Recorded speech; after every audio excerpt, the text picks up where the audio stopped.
ఈరోజు తాడిపత్రికి వెళ్ళి ఏదైతే లోకేష్ బాబు గారు కానీ నిన్న రాత్రి చంద్రబాబు నాయుడు గారు కాగడాల ప్రదర్శనలో కానీ గత 2 రోజుల నుంచి వాళ్ళు చేస్తున్న డ్రామాలు కానీ అన్నీ కూడా చూస్తూ ఉంటే ఈరోజు లోకేష్ గారు మాట్లాడారు.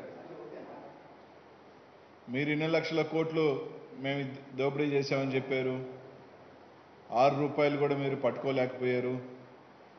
మేము వచ్చేస్తున్నాం, వడ్డీతో సహా చెల్లిస్తాం అని తాడిపత్రిలో తోడగొట్టడం, బీరాలు పడటం అంతా కూడా ఆయన మాట్లాడారు. ఒకటి అడుగుతా ఉన్నాం, ఎక్కడికి వచ్చేది మీరు? ఎవరు వడ్డీ చెల్లిస్తారని అడుగుతా ఉన్నాం. పట్టుమని 3 నెలల నుంచి కనీసం కరోనా దెబ్బకి హైదరాబాద్లో ఇళ్లలో దాంకొని కనీసం బయటికి రాలేని నువ్వు ఎక్కడికి వచ్చేది? కనీసం ఈ రాష్ట్రాల్లో కనీసం ఉండలేక భయపడి దాంకున్నావు 3 నెలల పాటు. కనీసం ఈ రాష్ట్రాన్ని ప్రజలకి ఎలా ఉన్నారు ఈయన పట్టించుకోలేదు. నువ్వు వస్తాడంట, ఈయన వచ్చి వడ్డీలతో సహా చెల్లిస్తాడంట. నువ్వు యాడికి వచ్చేది లేదు, ఎవరు వడ్డీ చెల్లించేది లేదని చెప్పి ఈరోజు తెలియజేస్తాను. ఆయన మాట్లాడుతూ ఈరోజు ఒకటి అడుగుతా ఉన్నాం మేము చంద్రబాబు నాయుడు గారిని కూడా. గతంలో మేము ఒక పుస్తకం వేసాం, ఎంపరర్ ఆఫ్ కరప్షన్ అని పుస్తకం వేస్తే అనేక వాటిల్లో సెక్రటేరియట్లో రాజధానిలో 11,000 కట్టాడు సెక్రటేరియట్ కడితే లీకులు, సాగునీటి ప్రాజెక్టుల్లో దోపిడీ, ఇసుకలో దోపిడీ, సదావర్తి భూమిలో దోపిడీ, కానుకల్లో చంద్రన్న కానుకల్లో దోపిడీ, ఫైబర్ గ్రిడ్లో దోపిడీ, ల్యాండ్ స్కామ్, విశాఖలో ల్యాండ్ స్కాము, క్యాపిటల్ పేరుతో ల్యాండ్ స్కాము, అనేక స్కాములు చేసి స్కీముల్ని స్కాములుగా మార్చేసిన నీవు ఆ రోజు నిజంగా చిత్తశుద్ధి ఉంటే ఆ రోజు నువ్వు విచారణకు వెళ్ళి నీ చిత్తశుద్ధి నిరూపించుకోవాలా. ఆ రోజు జగన్మోహన్ రెడ్డి గారు అధికారంలో రాకముందు ఏదైతే చెప్పాడో వీటిలన్నిటి మీద విచారణ చేయిస్తాను, అవినీతి చేసిన వాళ్ళందరూ కూడా ఎవరిని కూడా వదిలిపెట్టేది లేదని చెప్పి మేము ఆ రోజు ఎన్నికలకు వెళ్ళాం. ఎన్నికలకు వెళ్ళిన జగన్మోహన్ రెడ్డి గారు ఆ రోజు నుంచి ఏదైతే ఇవన్నీ కూడా ఈరోజు తీస్తూ ఉంటే ఈరోజు ప్రతి ఒక్క దగ్గర చూస్తుంటే మీ అవినీతి సామ్రాజ్యం బయటకు వస్తూ ఉంటే మొన్నటిదాకా ఏం మాట్లాడారు? సంవత్సరం అయింది ఏమీ పీకలేకపోయారు అని అన్నారు. ఈరోజు అన్ని ఎంక్వైరీలు అన్నీ వేసుకుని బయటకు వస్తుంటే ఈరోజు ఒకటే అడుగుతా ఉన్నాం, ఈరోజు దాదాపు ఎవరైనా ఈరోజు నిన్న అరెస్ట్ అయింది? ఒక ఆయన చూస్తే కార్మికుల మందుల్లో 151 కోట్ల రూపాయలు స్కామ్ చేసిన ఆయన ఒక ఆయన. రెండో ఆయన చూస్తే దాదాపు 150 పైకి చీలిక బస్సులు నకిలీ సర్టిఫికేట్స్ పెట్టి, నకిలీ పేపర్స్ పెట్టి ఎంతోమంది ఈరోజు ప్రాణాలు బలిగొన్న వ్యక్తి ఒకవైపు. వీరిద్దరూ మహానుభావులా? వీళ్ళిద్దరు సత్య హరిశ్చంద్రులా? ఒక ఆయన ఒక స్కాము, ఒక ఆయన ఒక నకిలీ. ఏమన్నా అంటే ఎక్కువ రోజులు మా జేసీ ప్రభాకర్ రెడ్డి గారు ఎన్నో సంవత్సరాల నుంచి వ్యాపారం చేస్తున్నాడు. అవును, నీలాంటి వాళ్ళని అడ్డం పెట్టుకొని, నీలాంటి ప్రభుత్వాలను అడ్డం పెట్టుకొని ఇలా విధంగా దోపిడీగా అక్రమాలు చేస్తుంటే మీరు అండగా ఉన్నారు. ఎంతో మంది ప్రాణాలు ఇలాంటి ఇల్లీగల్ బస్సులు నడపడం వల్ల ప్రాణాలు బలికొంటే వాళ్ళని ఈరోజు మీరు ఇప్పుడు దాకా కాపాడుతూ ఉంటే వాళ్ళన్నీ వెతికి బయటకు తీసుకెళ్ళి ఈరోజు వాళ్ళని అరెస్ట్ చేస్తే వాళ్ళకే మీరు అండగా ఉండేదని మాట్లాడుతూ ఉన్నాం. ఈరోజు దేనికైనా అయితే ఏ అక్రమాలు అవినీతి అంటే ఈరోజు అడుగుతా ఉన్నాం. అంటే బీసీలకి కానీ అగ్రవర్ణాలకు కానీ సెపరేట్ చట్టాలు ఉన్నాయా? లేదు. బీసీలు తప్పు చేస్తే, ఇంకెవరైనా తప్పు చేస్తే అరెస్ట్ చేయకూడదని ఉన్న చట్టాలు ఉన్నాయా? చట్టాలు అందరికీ సమానమే. ఈరోజు 151 కోట్ల రూపాయలు స్కామ్ చేసిన వ్యక్తి, ఆయన అరెస్ట్ చేస్తే ఆయన ఏదో మహాత్మా జ్యోతిరావు పూలే, లేకపోతే ఏదో స్వతంత్ర సమర యోధుడు, ఆయన ఏదో బీసీలందరినీ ఉద్ధరించిన మహానుభావుడు లాగా బీసీలకంతా అన్యాయం జరిగినట్టు తాడిపత్రిలో పోయి మాట్లాడతాడు. బీసీలకు సిగ్గుండాలని మాట్లాడతాను. నీకు సిగ్గుండాలని అడుగుతున్నా, బుద్ధి జ్ఞానం ఉందని అడుగుతా ఉన్నా. ఏం మాట్లాడుతున్నావు నువ్వు?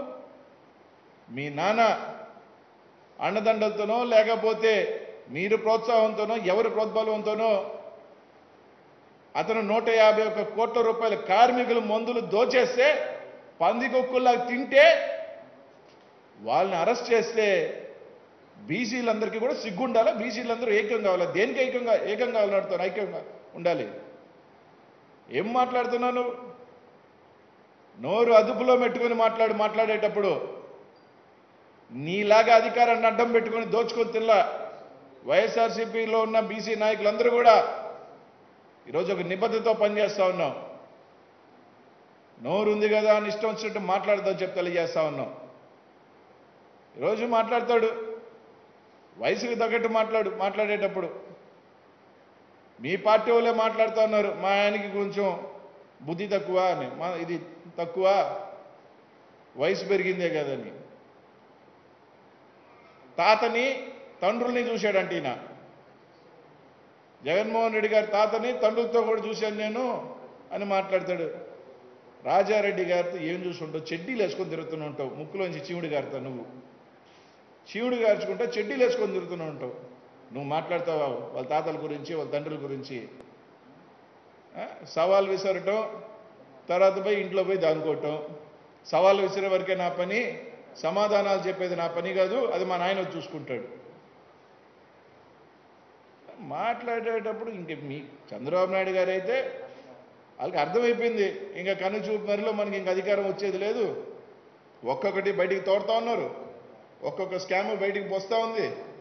మొత్తం ఎవరెవరు ఎంతమంది వెళ్తారో అర్థం కాని పరిస్థితిలో ఉంది. నా పార్టీ ఉంటుందా ఊడుతుందా? ఒక పక్క చూస్తే పార్టీ అంతా వైసీపీకో, కొంతమంది బీజేపీకి సర్దేస్తున్నారు, కొంతమంది శ్రీకృష్ణ జన్మస్థానానికి సర్దుకోపోతా ఉన్నారు. ఇంకేముంది ఈ పార్టీ అని ఒక ఫ్రస్ట్రేషన్లో నిన్న చూసాం. కాగడాలు పట్టుకొని ఆయన కాగడాలు పట్టుకొని చేస్తుంటే పక్కన ఉమా గారు ఒక నినాదం చేస్తా ఉన్నారు, అవినీతి పరులు అవినీతి కానీ అక్రమాలు అన్నింటి మీద విచారణ జరపాలి అని.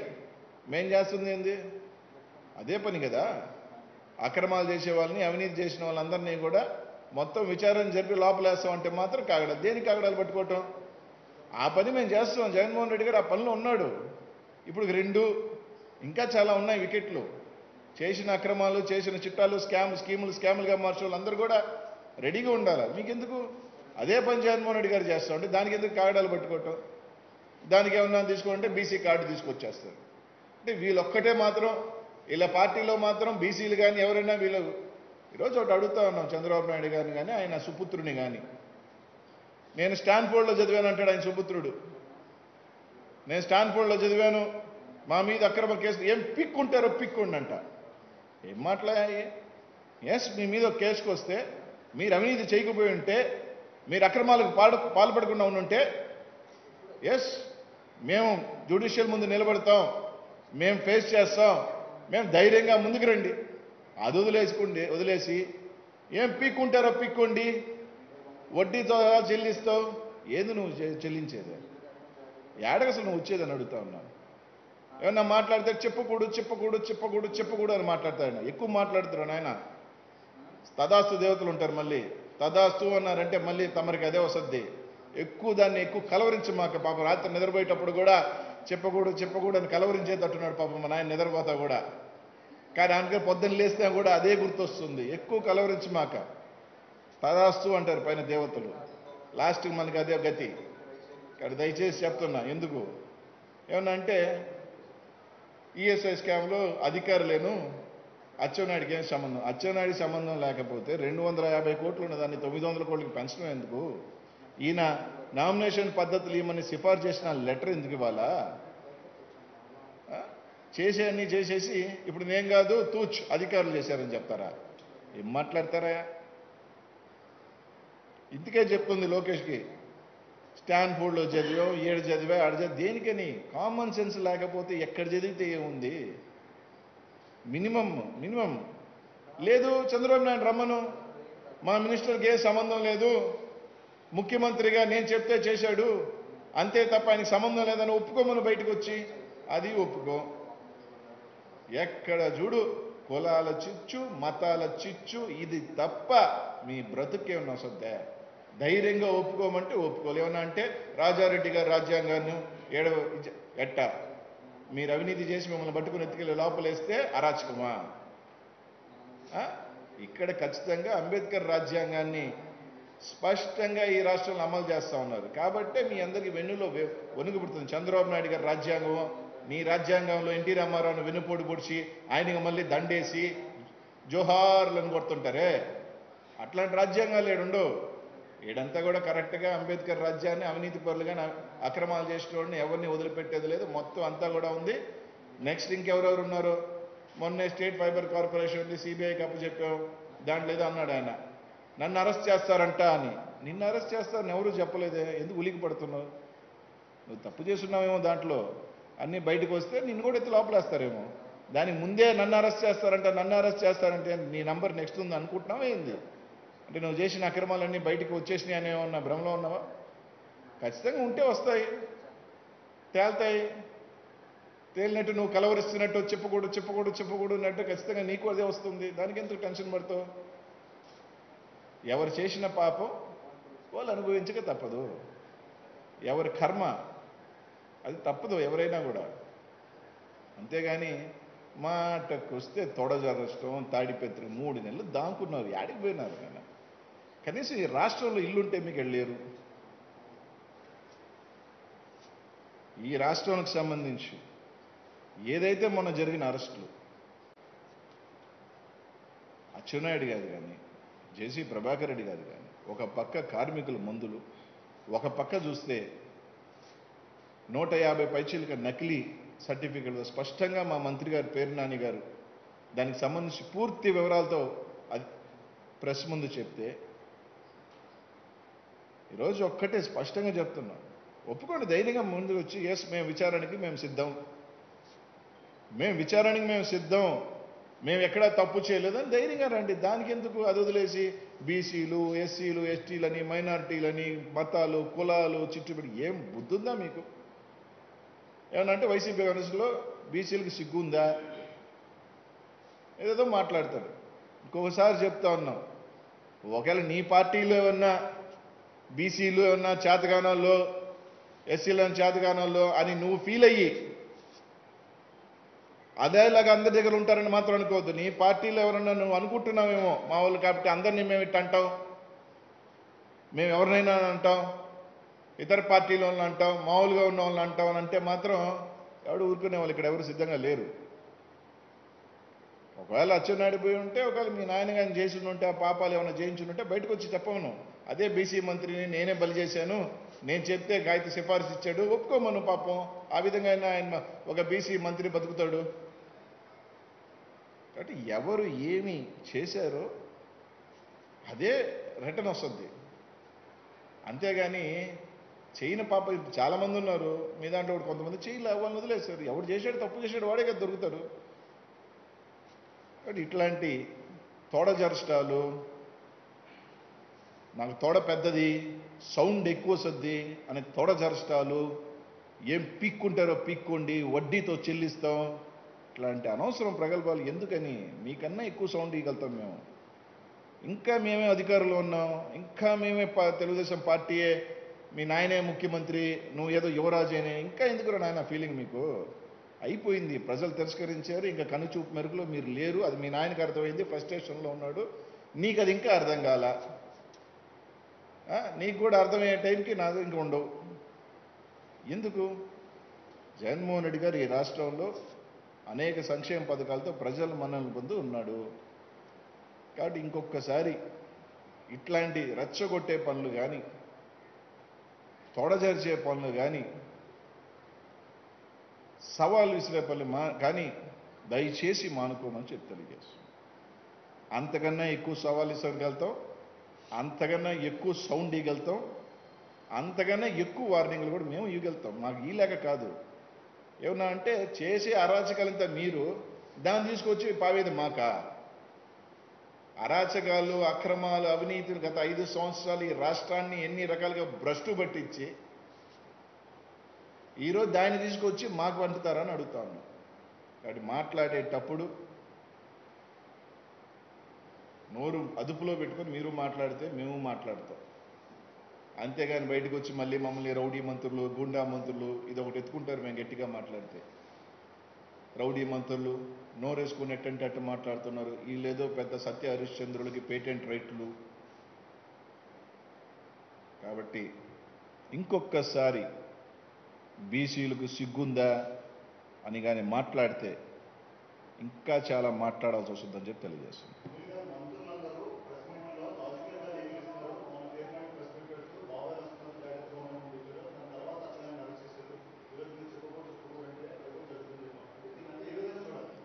నేను చెప్పకూడదు నేను చెప్పింది ఏంటంటే మాటకు వస్తే కలవరించి మాకు స్వామి చెప్పకూడదు అని.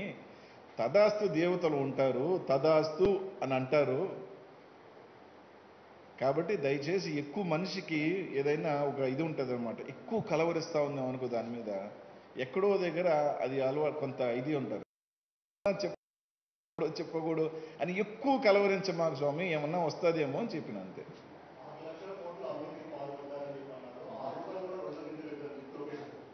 ఇప్పుడు 6 లక్షల కోట్లు అన్నారు, అదన్నారు ఇదన్నారు, ఏం పీక్ లేకపోయారని మాట్లాడారు. ఓకే, ఇవన్నీ కూడా టైం పడతాయి కాబట్టి ఎంక్వైరీలు విజిల్ అన్నీ కూడా చేయాలని స్టార్ట్ అయింది. 150 కోట్లు ఆయన దొరికాడు. ఇప్పుడు స్టేట్ ఫైబర్ కార్పొరేషన్లో కొంత సిబిఐకి పంపించాం, చంద్రన్న కానుకలో కొంత సిబిఐకి పంపించాం, క్యాపిటల్ రీజియన్ చేస్తా ఉన్నాం, ఇవన్నీ చేస్తున్నాం. స్టార్ట్ అయింది కదా, స్టార్ట్ అయినప్పుడు ఒక్కొక్కటి బయటకు వస్తుంది. ఏమి దాదాపు ఇప్పుడు రివర్స్ టెండరింగ్లో 2000 కోట్లు మేము వదిలేసి ఉంటాయి, దొబ్బేసి ఉంటారుగా.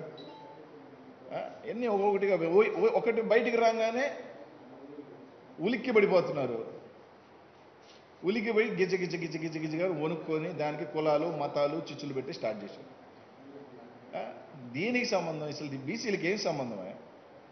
మీలో ఒకడు అవినీతి చేసి దానికి బీసీలంతా ఇది చేసినట్ట ఏమి సంబంధం? బీసీలు ఎక్కడో లేని సంబంధం లేని వ్యక్తులు తీసుకురావటం, అంటగట్టడం, ఏమి కర్మ ఇది?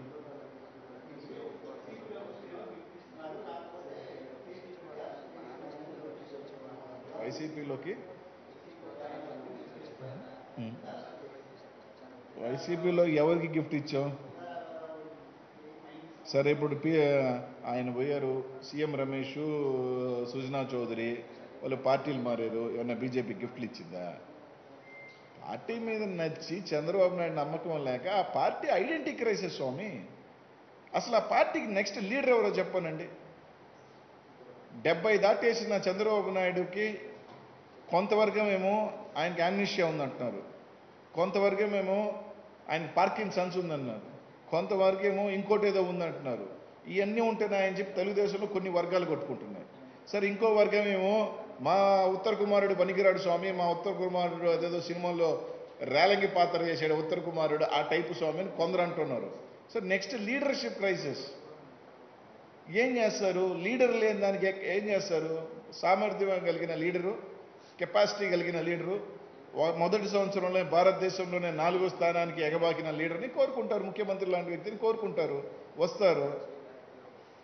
అసలు ఇప్పటికీ కూడా మీ నాయకుడు చెప్పుకోలేకపోతున్నాడే, నా నెక్స్ట్ వారసుడు లోకేష్ అని చెప్పితే ఇంకేముంది, పెట్టేపేడ ఖాళీ. అది చెప్పుకోలేని దౌర్భాగ్యమైన స్థితిలో తెలుగుదేశం పార్టీ ఉంది. నా నెక్స్ట్ వారసుడు లోకేషే అని చెప్పే ధైర్యం లేదు ఆ పార్టీకి. చెప్తే ఉన్నది కూడా పోతుంది, అది తెలుసు చంద్రబాబు నాయుడు గారికి.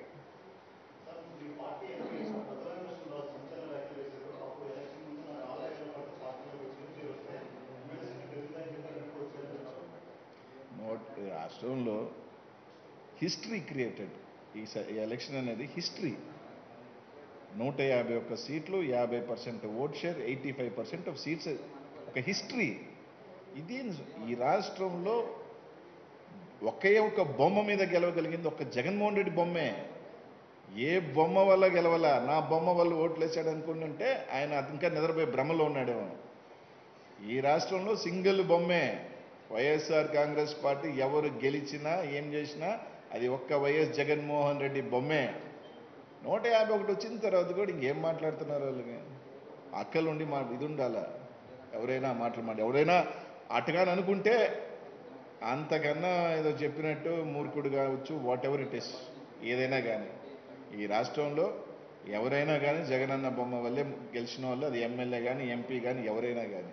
ఇంకో బొమ్మ నా బొమ్మ వల్ల గెలిచాడు అనుకుంటే అంతకన్నా ఇంకేం లేదు.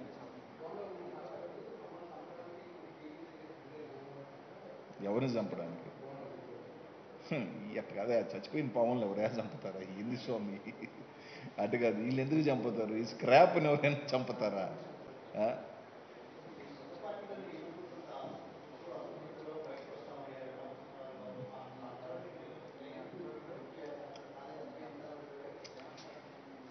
ఒక పెద్ద కుటుంబంలో చిన్న చిన్నవి వస్తుంటాయి రాకుండా ఎందుకు ఉంటాయి ఒకటి అలా వస్తుంటాయి దానికి ఏమవుతుంది చెప్పు ఒకటి అలా స్మాల్ స్మాల్ హిక్కప్స్ ఉంటాయి అంతే అవన్నీ కూడా పెద్ద దీంట్లో ఒక చిన్న అంతే అంతే విషయం అంతే కదనా